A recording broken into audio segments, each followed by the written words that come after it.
everybody. How you doing? And welcome to Liz Black Live. I'm actually waiting for Senator Parker to come in, but I do have information that I can share with you. You know he's very, very busy. He's a senator from the 21st Senate District, Brooklyn, New York.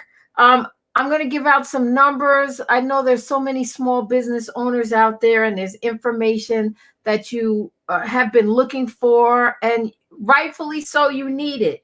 So first of all, let's get the first number out. If you're in, just say hi. Always love to see you. If you're here, just say hi and check in. And I'm just waiting for Senator Parker to come on, but I do have information to share and numbers, but I'll just wait till everybody comes in. How are y'all doing? You having a great day so far? It's beautiful outside. You would think there's no COVID-19 at all, but please, there is. Keep your distance, wear your gloves, put your mask on. And from what Senator Parker just said in the show today, we need to wear glasses too. Boy, oh boy, oh boy, oh boy. Right? Okay, so just come on in the room. You can let me know that you're here just by saying hi.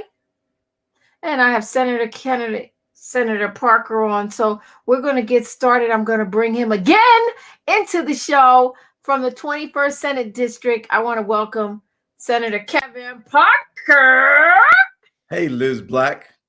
Hi, how you doing? I'm pretty good. I'm pretty good, hanging in there, making the best, of the situation. Wait a minute. What am I seeing? I'm seeing something on your face. Are you growing? Just a little something. I see. It doesn't look bad. It looks good. I just didn't expect it. Yeah, it's the Corona beard. Is that what it is? Okay. All right. It's fine. Well, thanks for coming on, because I know you're just nonstop busy. So just spend a couple of minutes with us now. We have numbers to give away. You have information to share for our small business owners, and they need all the information you can give. Yeah. Well, first of all, again, thank you for having me on, and thank you for continuing to be a beacon of light. One of the sayings I've been using is and promoting is the notion of facts over fear, right? And I really want people to be kind of understand what's happening and what's going on, so that we can be properly informed and move kind of based on the information that we have. And so the good news is that social distancing is working. Good. We love good news. Yes. Good news is social distancing is working. That in the state of New York, we have bent the curve and we're on a downward trend. Thank God. Yeah, God is good. And so, it could have not worked, right? But it did work. And so we're happy that it worked. But we have to keep it up. And we have to continue to be disciplined. We have to continue to look after one another and be patient with this process and get our numbers down. So people should continue to be disciplined and get out and kind of stay socially distanced, right? Right. When you can't be socially distanced and you have to go to a grocery store, you're running down a Target or something like that, make sure you wear a mask, gloves, and glasses, right? Yeah. Because and properly wear a mask, right? Cover your nose and your mouth. Wait, why are people just wearing it around their mouth? That's all I see. To be honest with you, people are having a hard time breathing with the mask on. And that's understandable, but you really need to wear the mask properly to get the proper coverage. If your nose and mouth have to be covered and you want to wear glasses, they don't have to be any kind of special goggles or anything like that. Right. But if you have glasses, even sunglasses, wear them, because the virus can't enter your body through your eyes, right? And so if you're just sitting out on your front porch or in your backyard and you're alone or just with the people you're socially distancing with, you don't need to wear a mask and all other stuff. But if you're going out in public, and you're running to the store, you're going public transportation, something like that. Yeah. Wear the mask, wear the gloves, and wear the eye coverings to protect yourself. When you come back inside, wash your hands immediately, right? If it's a disposable mask, throw the mask away. If it's a reusable mask, either hand wash it or put it in a washing machine immediately. so you don't continue to contaminate yourself with anything that may be on the mask or the gloves, right? Yeah. And so that's important for people to know. But people need to also just kind of continue to take care of not just themselves but one another, right? And so we really need to just to check on people. If you live in an apartment building, check on the people in the apartment building. If you live on a block, check on the people in the block. Call them, check on them, make sure they're okay, and make sure that we are connecting with the right resources. That's part of why I came on the show, and what I've kind of continued to do is to let you know the resources that are available here in the state of New York. You would think that I would have all this stuff ready. I do. I'm ready. You know, okay, I got it, right? Good. All right. All right. So the first thing to know is that the state of New York has a hotline and a website that people can go to. So any information I'm talking about here, you can go to the New York State hotline or to the New York State website on coronavirus. So the website address is www.coronavirus.health.ny.gov. Again, it's www.coronavirus.health.ny.gov. And you can get all the information that you need, up-to-date statistics. You can get, frequently asked questions. You can hear symptoms of coronavirus, those kind of things. I have the number on the website. I have the number. Right, and then in addition to the website, we actually have a 24-hour hotline that is staffed all of the time, and that number is 888-364-3065. Again, that's 888-364-3065, and that's the 24-hour hotline. Now, that hotline you can ask any question that you want as a live person, staffed 24 hours a day, but you can also use that hotline to make an appointment. So if you need COVID testing, right, and everybody should try to get tested, right? If you need COVID testing, you can try it there. Now, we have a couple of sites. We have in Brooklyn. I'm not going to tell you every site, but they'll give you the sites there. But let me just say, in Brooklyn, we have about 6 sites up and going.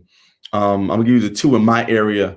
So if you're in Flatbush, you're one of my constituents, and you want to go. So there's only in all of Brooklyn is one drive-up site, right?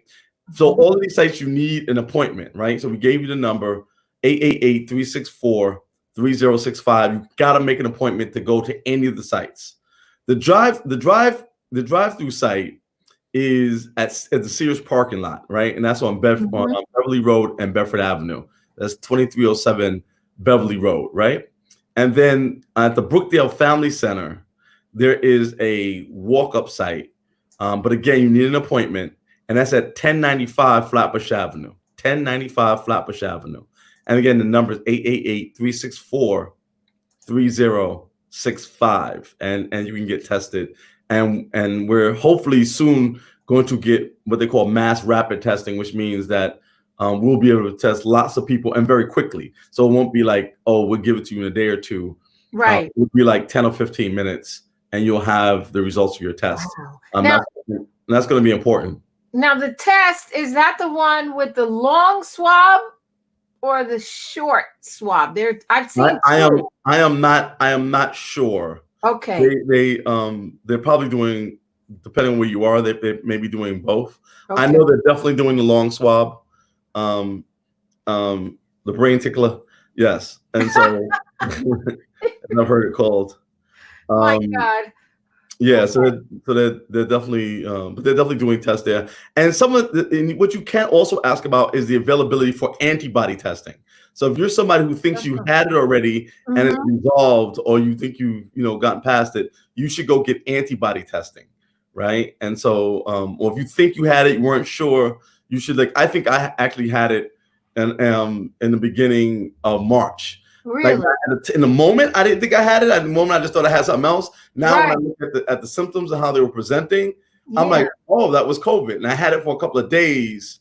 But I'm actually sometime this week going to go get antibody testing. Good. That's good. God is good. I've been healthy and well since then. Good. Right. So that's been good. You've been out. I know you want to cover more, but I just want to say you've really been out in the streets and out there giving out masks and giving out information.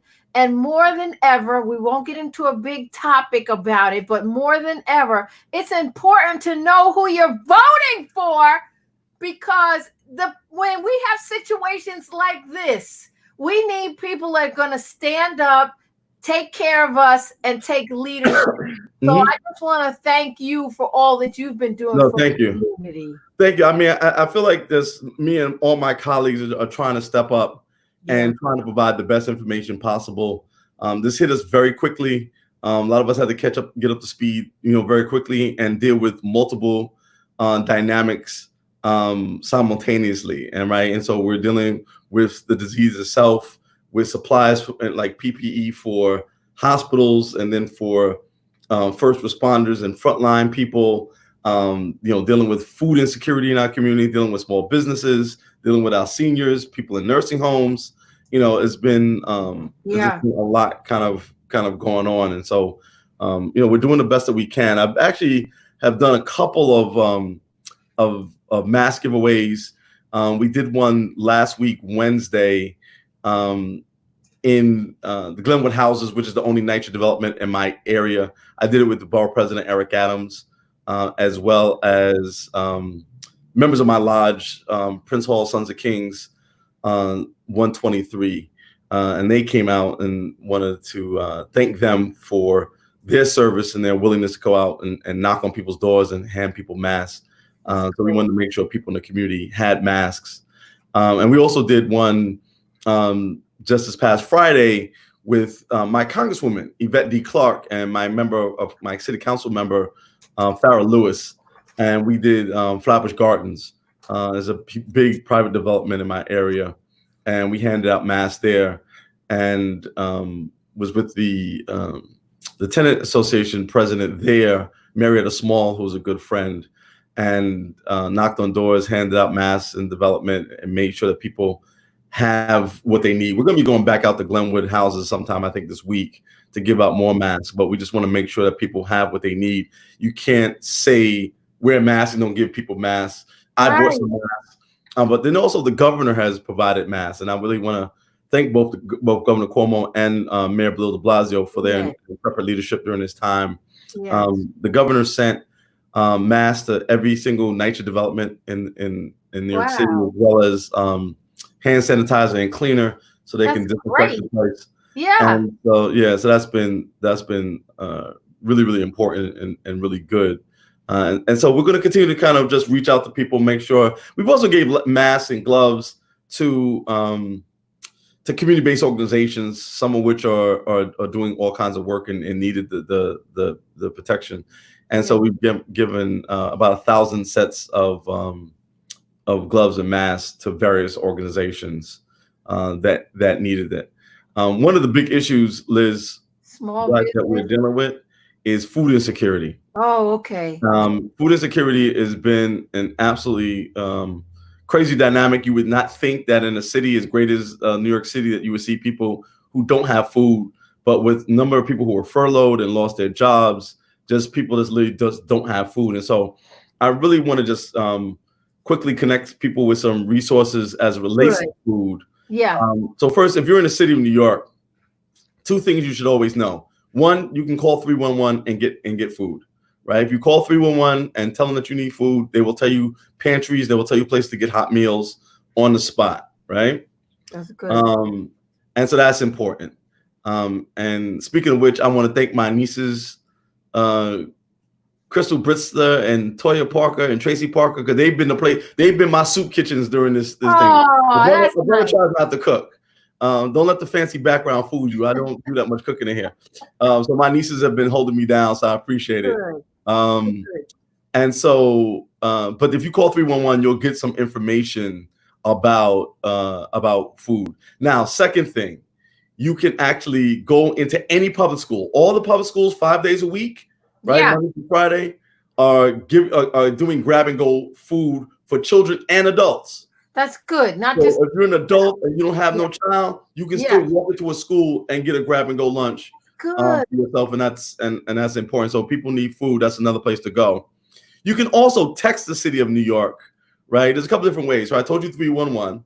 Yes. You can text NYC food, right? NYC FOOD. Text that to 877-877, right? So if you text NYC food to 877-877, they'll tell you where you can get food, right? And then lastly, you obviously can go on their website at www.nyc.gov.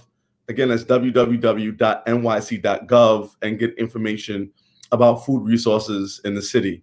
Also, in Brooklyn, the Brooklyn DA, the district attorney, Eric Gonzalez, has partnered with the Salvation Army, and they are doing a food pantry at 520 50th Street, right? 520 50th Street in Brooklyn. They have a food pantry there, and so people can go by there and get food vis-a-vis the district attorney if they need food. And I've been actually doing a lot of work with a group called the Campaign Against Hunger, run by Dr. Melody Samuels. And Dr. Melody Samuels is running a fantastic program there. They have 50 sites across the borough of Brooklyn. They went from serving 3 million meals in 2019, Liz, to since February, every month since February, they've served 1 million meals every month. So what they did in all of 2019, as much as 3 million meals is, they will have finished that by the end of May, right? They will have done that already by May, right? And the year is not nearly up yet. And so I want to commend Dr. Melody Samuels on the work that she's doing. I did a Instagram live with her on Thursday. So if people want to check it out, they can go to my Instagram live and check it out. I'm Senator Kevin Parker on Instagram and Senator Kevin Parker on Facebook. So you should follow me. Holla at your boy. Send me messages. I'll give you my Cash App at the end. No, I'm joking. Now, what about the small business owners? We got to give them some love. Before I go to the small business owners, I want people to know how to connect with this food pantry. Because they're on Fulton Street, right? They have a food pantry right on Fulton Street between Howard and Saratoga. Okay. Right? Between Howard and Saratoga. And you can go online at www.t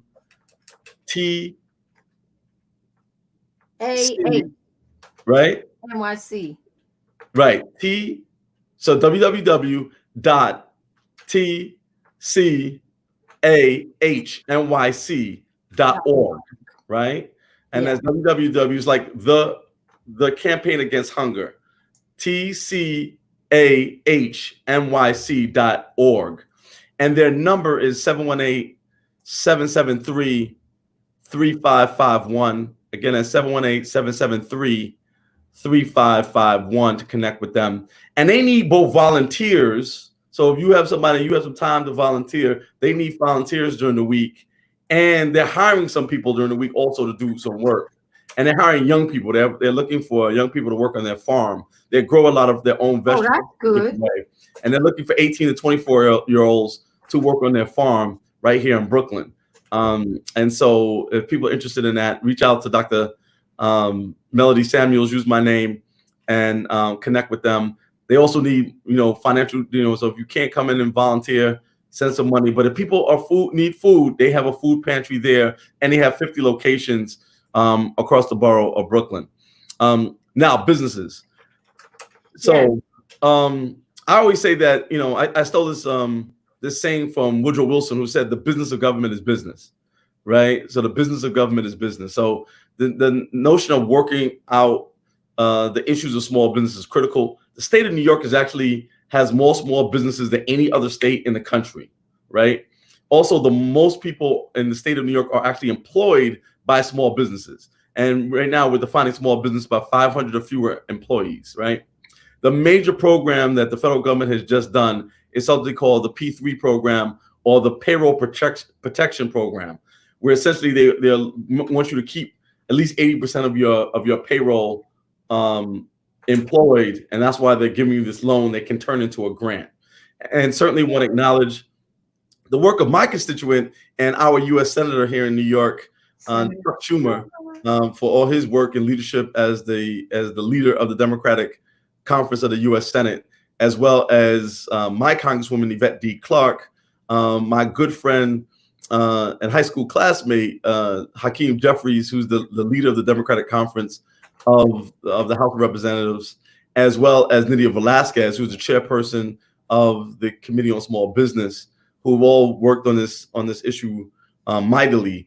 And so you're starting to finally see some of that money come to our community in the second round. Amen. And people, if they can't get it through the SBA website, right, which is www.sba.us.gov, that's www.sba.us.gov. You can connect there. The best way to connect, though, is through a certified small business administration lender. If you're an SBA lender, is one of the best ways. So if you are banking with a big institution, or even like some of the credit unions, they've now been certified to give away this money, and so you can reach out there and connect to get some of those resources. If you go on Facebook and go to my page, Senator Kevin Parker actually put out a video talking about 3 different programs that they have around small businesses that you can connect with on the federal level. And you can also get some information about loans and grants from the Empire State Development Corporation here in the state of New York at www.esd, right? Empire State Development, www.esd.ny.gov, right? www.esd.ny.gov for more information also about some of these programs for small businesses. And so there are some resources out there, not enough. People need to hurry up and apply for these small business resources like sooner than later, because obviously these are national programs, so you're competing with pools of people from around the country, and the deadlines are coming up very shortly. And so I want people to reach out. And again, if you can't, if you're going through some of the stuff and you can't find the information, check my website or check one of my platforms on Facebook, Instagram, LinkedIn. You can call me 718-629-6401. Again, that's 718-629-6401, or email me directly at www.parker.ny.senate.gov. That's Parker@nysenate.gov. You can email me, and me or my staff will get back to you with help, whether you need help with unemployment, a small business, food security, problems with the seniors in nursing homes. We've been kind of doing it all. And my colleagues have all been doing it all. Yes. So all of us are very, very busy right now. But and because again, Liz, we think it's important that everybody understand we're going to get through this, but we're only going to get through this together. And so we have to continue to work together and love each other and work with each other. Now, let me I know you have to leave. You have something else coming up. So I want to make sure you cover the census and talk again about the curve. So we're coming down now. Yes. So, I mean, here in the state of New York, right? And I'm always very clear. Like, I don't necessarily, because I know people listening to you from all over the place. Yes. And so I'm very, very clear that the information I'm giving is specifically for New York, because that's where I represent, is that the numbers are going down. Thankfully, we're under now 300 people who have passed away, but that's still, 200 and some odd people whose families have lost people. And of course, our thoughts and prayers are with them. Yeah. We're down to right now about 900 people still going into hospitals every single day. So we're still not, at the end of this thing. We still got about 900 people going in to the hospital a day with COVID, with COVID. And so, our thoughts and prayers are with them as well. And hopefully they'll speedy, return. But we have less people going into incubation. We have more people actually being discharged than coming into the hospital. So that's good, but we're not where we need to be. The governor of the state of New York has indicated that he's going to start a phased relaxation of social distancing starting May 15th. And so we're working towards that date. But the mass rapid testing is going to be part of that. It was part of why I talked about testing in the beginning. Yeah. And so the good news is that social distancing is working, that the curve is bending, has been, and we're kind of going down. But people have to maintain the discipline and have to continue not to get together in groups, even in the warm weather. That's even in the warm weather. Not to get together in groups. It's okay for you to be outside, go for a walk, those kind of things. But if you're going to be near other people, please wear a mask. Please take gloves with you. Please have your glasses with you, and to protect yourself and others, particularly the mask. Right? You don't wear a mask for yourself. You wear a mask for other people. Right? Because what part of what the studies are finding is that people who are asymptomatic, right, which is a fancy word for saying that you have the virus, but you're not presenting any symptoms, right? When you're asymptomatic, you're actually more contagious than you are when you're actually presenting symptoms. And so people are walking around with the virus, feeling fine, not knowing that they have the virus. And so when we're together, Liz, I'm wearing my mask to protect you, and you're wearing your mask to protect me. Yes. Now I see Bernie Russell says, hey, Bernie, that's Dr. Russell. Okay, Dr. Russell says, he says that the banks are still moving slow. Okay. So I guess we need to be mindful of that. That the financial institutions. Yes, are moving slow. Yeah, well, it's not, yes. And it's not just, again, this is specifically now talking about small businesses, and what's happening is that, again, I indicated that the best way to apply for the payroll protection program and some of the other loan programs that are available through the SBA is to go through your SBA lender, right? And yes, the process is slow. You literally have millions of small businesses around the country applying for the same limited pool of money. Yeah. And so it's taking some time. And so people should check the SBA site, make sure your documents are correct, make sure you're submitting everything, and go through it and be patient. But be patient but persistent, right? Patient but persistent.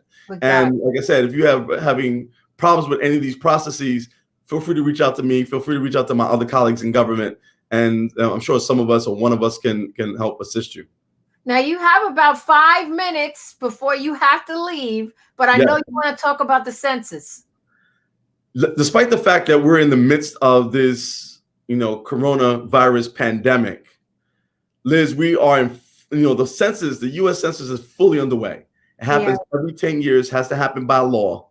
And it's we're involved in it, right? And we want everybody to be counted. And so it's about 10 questions, takes about 10 minutes. But the impact lasts about 10 years. Let me tell you a quick story. So 20 years ago, right around 2000, I actually worked for Carl McCall, first African-American elected statewide. He was a state controller. I was his deputy director of government affairs. He sent me to go work on the statewide census task force. I did a lot of work around the state, but particularly obviously in Brooklyn and in my area, making sure that people knew that the census was coming. In 2002, they started doing what they call redistricting. Right, because one of the things that happens based on the census is they decide the lines for Congress, they decide the lines for the state legislature, for city council, for county legislatures. Right, the state Senate in New York went from 61 members to 62 members, and they drew the 62nd seat right where I lived. I ran for that office and won. Right, I've been serving in the state Senate for about 18 years now. When I got elected in 2002. Now, that wasn't the big part. One of the first things I did when I got elected, even before taking the oath of office, is I voted for David Paterson to become the first African-American leader of any legislative conference in the history of the state of New York. So he became the first African-American leader of the Democratic Conference of State Senate. He subsequently took us to the majority, which we hadn't been in for 70 years. He became the lieutenant governor. And then, as everybody knows, then the governor. Right. You're welcome, David Paterson. No, I'm just joking. No, but I'm just saying, like, if you want to see how the people in my community, how important it is, right, signing up for the census not only gave them better representation, but that led to us having our first African-American governor in the state of New York. Wonderful. And so there's 3 really big areas that this covers. Like I was indicating now, elective representation and redistricting is important. Money, there's millions of dollars, actually tens of millions of dollars that is available in discretionary funds for our state based on population. And then the third thing is that institutions, both private and public, use the census data to locate things like, supermarkets, restaurants, hospitals, clinics, schools, lunch programs, all senior centers, all get decided based on population and how the census reports those numbers. And so please, Brooklyn and New York and America, stand up, be counted.